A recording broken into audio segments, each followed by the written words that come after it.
Hello, I'm Kishen, and about 2 years ago, I went to Japan. It was part of a school trip to visit our sister school in Japan and be given the opportunity to be with a Japanese host family. We arrived on the 8th of February and checked into a hotel to stay for the night. The next morning, we ate a Japanese breakfast before heading to Zuji Kaisei, our sister school. When entering the hall, we had to take out our shoes and put on some slippers instead. We then had a nice lunch with the Japanese students, who then we saw sorting out their food waste. This showed just how clean and organized the Japanese are. We then headed for a badminton match, which we ended up losing, but was kind of fun, and I got to meet my buddy Ren.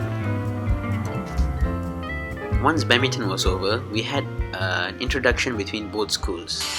This was accompanied by dances from the students of Zuji Kaisei.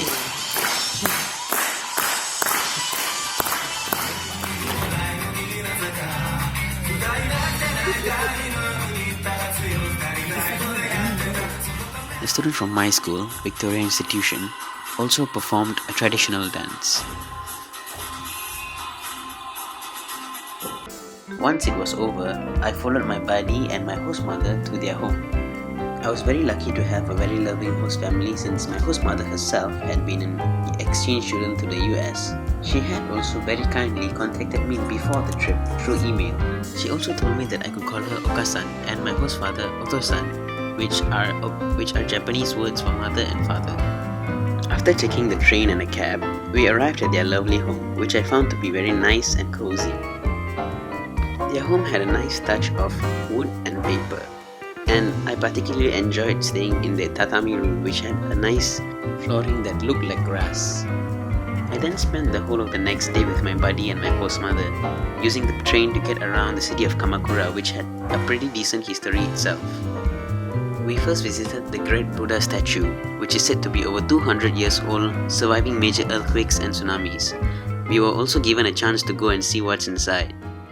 I was also able to see the gigantic slippers that were supposedly worn by him. Then we visited the Hasadera temple. We first needed to rinse our hands using the ladle in the picture. The scenery at the temple was just beautiful. There were many statues and shrines that were neatly decorated, and the architecture of the temple was just mesmerizing.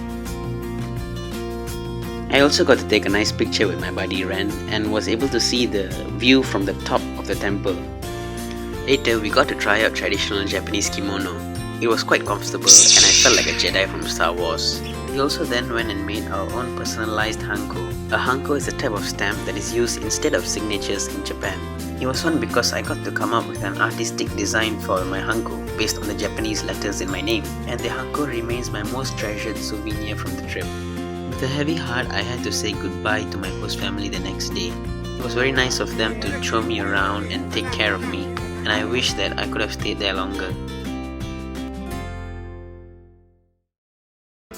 We also visited places such as the Tokyo Disaster Prevention Center, along with the Toshiba Science Museum and Miraikan Science Center, where we learned just how innovative the Japanese were.